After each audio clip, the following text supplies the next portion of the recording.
For any mum, it's a heartbreaking decision. Give up your son in order to save him. That's what Wesley Connie's mother did after he was horrifically burned inside the family's grass hut home in the rugged and remote highlands of Papua New Guinea. Wesley was just a toddler, with the right side of his face, arms and chest fused into an indescribable mess of skin and scar tissue. So Wesley was brought to Australia for life-saving treatment. That was in 1993.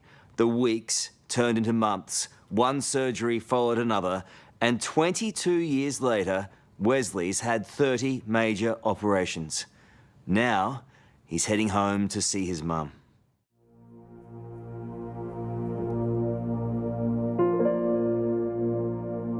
In the Eastern Highlands province of Papua New Guinea, through stunning valleys and past spectacular waterfalls, Wesley Connie is going home to see his mum. Nervous, but really excited and can't wait to see mum and dad, and the brothers, sisters. You're going home, my friend, you're going home. Home sweet home.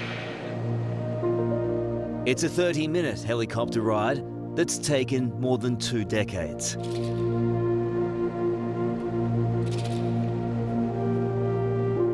And with Wes is Malcolm Linsell, the plastic surgeon who's been saving this young man's life for most of his life. It's just amazing to be going back home, but just as a transformed human being that he is now.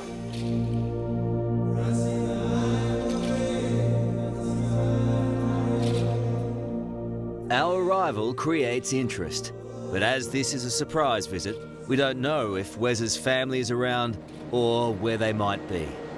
Touchdown, your home soil for the first time in a long time.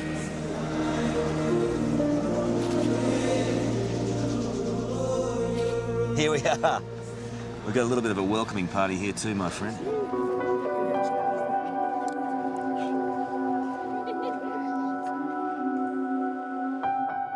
But before we find Wesley's mum and dad, we need to explain the last 22 years. We've come to a very delicate phase of the drawing. Working with hair? Working with hair or without? Explain how a terrible accident left this once shy boy horrifically injured.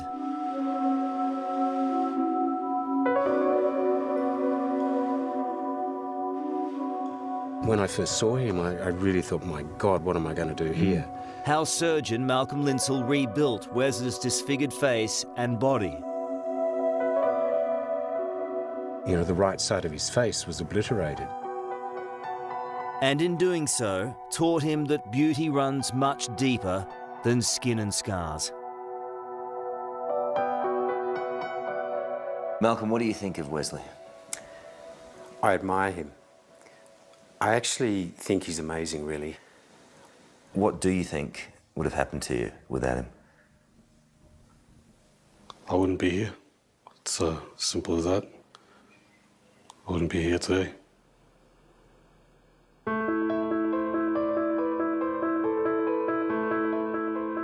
As a 25-year-old, Wesley has the looks of a battle-hardened warrior. But it's nothing compared with how Malcolm first saw Wes back in 1993. His mouth is really attached to his chest about the level of the left armpit.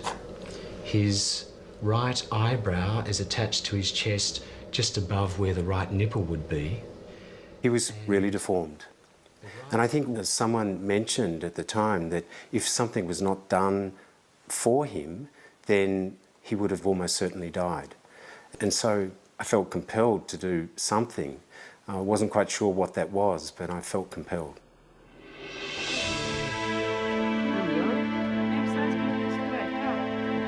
Wesley had become like this after falling into a fire in his family's grass hut home.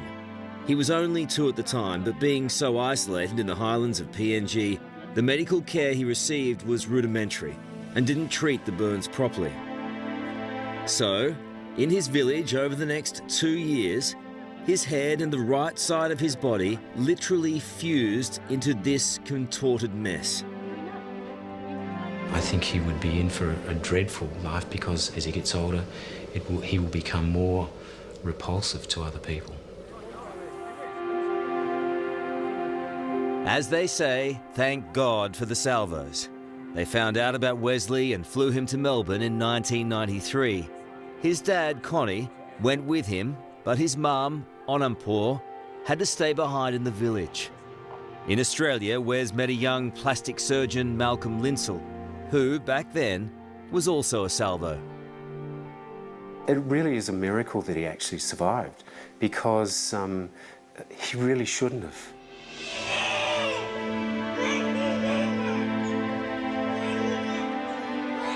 As a frightened 4-year-old, Wes had no understanding of Australia, or big hospitals, or that for the first operation, Dr. Linsell had to almost cut his head off in order to save it. I essentially had to cut his neck open on this side so that we could bring his head away from his chest, just so the anaesthetist could put a tube in his mouth so we could start the operation. You must have been a little bit apprehensive. A little. I have a lot of apprehension and a lot of nervousness and some excitement also, because I really felt that we could make a difference.